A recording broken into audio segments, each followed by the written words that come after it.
शानदार प्रस्तुति।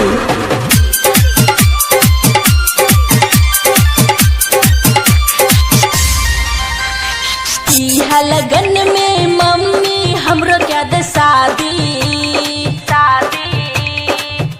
लगन में मम्मी हमरो क्या दे शादी।